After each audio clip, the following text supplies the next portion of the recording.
बिहार में इस साल विधानसभा चुनाव हैं और भले ही चुनाव के तारीखों की घोषणा न हुई हो, लेकिन चुनाव की तैयारी जोरों शोरों पर है। खास बात यहाँ ये है कि जिन नीतियों की एनडीए आलोचना कर रहे थे, वही आज बिहार में चुनाव जीतने के लिए उन्हीं नीतियों का इस्तेमाल एनडीए के सहयोगी दल कर रहे हैं। सवाल है कि क्या केजरीवाल के नक्शे कदम पर चल करके बिहार चुनाव में नीतीश कुमार जीत दिला पाएंगे एनडीए को, अपने खुद की पार्टी को? तो आज एक्सप्लेन बाय एबीपी लाइव में हम चर्चा इसी मुद्दे पर करेंगे। नमस्कार, मैं हूं आपके साथ आशीष सिंह आनंद।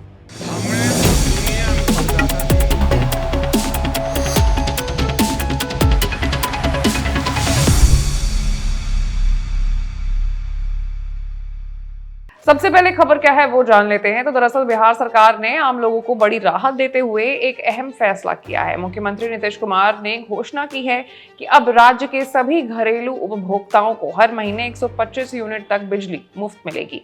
ये योजना 1 अगस्त 2025 से लागू होगी और जुलाई महीने के बिजली बिल में ही इसका जो फायदा है लोगों को मिलना शुरू हो जाएगा।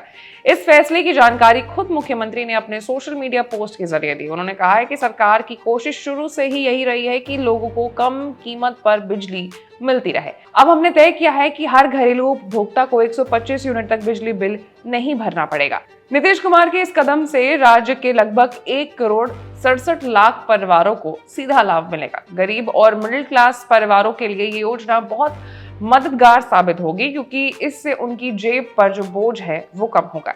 इसके अलावा मुख्यमंत्री ने एक और बड़ी घोषणा की। उन्होंने बताया है कि अगले 3 सालों में राज्य सरकार घरेलू उपभोक्ताओं की सहमति लेकर उनके घरों की छतों पर या पास के सार्वजनिक स्थलों पर सोलर पैनल लगाएगी। इससे बिजली उत्पादन में बढ़ोतरी होगी और लोगों को इसका सीधा फायदा मिलेगा। नीतीश कुमार ने कहा है कि जो बेहद गरीब परिवार है उनके लिए सोलर पैनल लगाने का पूरा खर्च राज्य सरकार उठाएगी। बाकी परिवारों को भी सरकार की ओर से सहायता दी जाएगी ताकि वो इस योजना का लाभ उठा सके। सरकार का मानना है कि इन सभी प्रयासों से न केवल लोगों को राहत मिलेगी, बल्कि राज्य में बिजली संकट भी काफी हद तक दूर हो जाएगा। अगले 3 साल में बिहार में करीब 10,000 मेगावाट सौर ऊर्जा तैयार करने की उम्मीद है। इससे राज्य बिजली के मामले में आत्मनिर्भरता बढ़ेगी और पर्यावरण को भी फायदा होगा। और सिर्फ यही नहीं, बिहार में आर्थिक रूप से कमजोर लोगों को रोजगार मुहैया कराने और उन्हें आत्मनिर्भर बनाने के लिए बिहार सरकार पहले से ही मुख्यमंत्री लघु उद्यमी योजना चला रही है। इस योजना को अब और स्पीड दिया जाएगा। इसके तहत सरकार एलिजिबल बेनिफिशियरीज को 3 किश्तों में 2 लाख रुपए मुफ्त देगी। इस पैसे से बेनिफिशियरीज छोटे छोटे उद्योग और काम धंधे शुरू कर सकते हैं और आत्मनिर्भर बन सकते हैं। इस योजना में 62 प्रकार के इंडस्ट्रीज लगाए जा सकते हैं, जो राज्य के ग्रामीण और शहरी दोनों क्षेत्रों में स्वरोजगार यानी सेल्फ एम्प्लॉयमेंट के अवसरों को पैदा करेगा। इस योजना का लाभ उठाने के लिए बेनिफिशियरीज की जो उम्र है वो 18 से 50 साल के बीच होनी चाहिए और वो बिहार के निवासी होने चाहिए।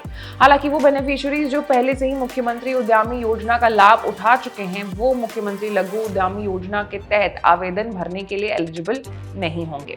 फिर इसके बाद बिहार सरकार ने राज्य में कुशल श्रमिकों और स्वरोजगार करने वाले युवाओं के लिए एक और शानदार योजना शुरू की है, जिसका नाम है बिहार टूल किट योजना 2025।